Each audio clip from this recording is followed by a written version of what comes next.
Roubaix, nord de la France. Rien ne prédestinait Bernard Arnault à devenir l'homme le plus riche du monde. Fils d'un petit industriel, il grandit loin des podiums, loin des projecteurs. Mais très tôt, ce jeune garçon à l'air timide cache un appétit dévorant, celui de conquérir le monde.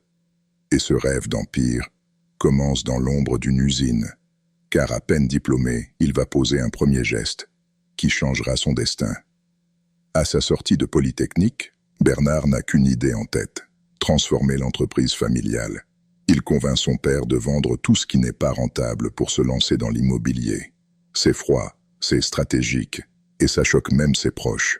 Mais Arnault sait une chose. Pour grimper tout en haut, il faut d'abord tout raser. Et bientôt, il va aller encore plus loin, jusqu'à quitter la France. Début des années 80, les impôts explosent sous Mitterrand. Bernard s'exile aux États-Unis.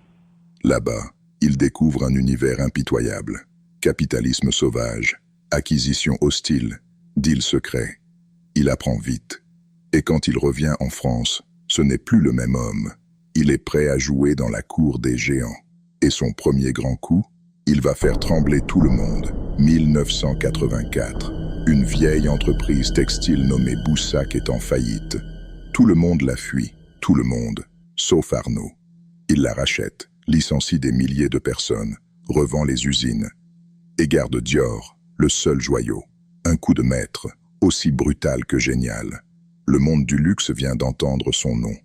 Mais il n'est pas venu pour posséder une marque. Il veut toutes les posséder. Discret, poli, presque timide en public, mais impitoyable en coulisses.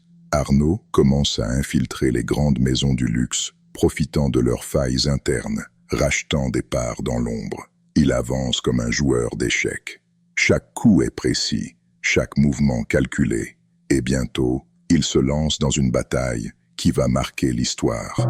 Fin des années 80, Arnault veut le contrôle de LVMH. Face à lui, héritier, dirigeant, actionnaire, personne ne veut céder. Alors il attaque. Rachat secret, alliance, trahison. En quelques années, il renverse la table et prend le pouvoir. Il est désormais le roi incontesté du luxe. Mais son empire n'est pas bâti sur des marques. Il est bâti sur une vision. Arnault ne veut pas seulement vendre des sacs ou du champagne. Il veut vendre du rêve. Il embauche les plus grands créateurs, transforme Louis Vuitton en phénomène mondial, fait de Dior un symbole pop. Le luxe n'est plus réservé aux élites, c'est devenu une culture, une aspiration. Et dans cette course, un adversaire de taille se dresse sur sa route. François Pinault, l'homme derrière Kering, Gucci, Balenciaga, Saint-Laurent. Une autre vision du luxe. Entre lui et Arnault, c'est une guerre silencieuse. Ils s'évitent, se contournent, s'espionnent. Chaque rachat devient une bataille, chaque défilé, un champ de guerre. Mais Arnault a un atout secret, le temps. Et il sait attendre. Aujourd'hui, LVMH est un empire planétaire. Plus de 75 maisons, des milliards de profits, des records boursiers.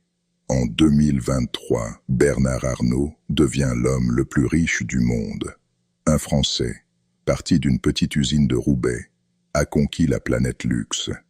Mais derrière la fortune, derrière les projecteurs, se cache une vérité bien plus sombre. Bernard Arnault donne peu d'interviews. Il ne sourit presque jamais. Ses collaborateurs parlent d'un perfectionniste obsédé, capable d'appeler à 3 heures du matin pour une vitrine mal éclairée. C'est un stratège, un solitaire, un bâtisseur. Et tant que le monde rêvera de luxe, il continuera d'étendre son empire. Il n'a jamais couru après l'argent. Il a toujours couru après le pouvoir.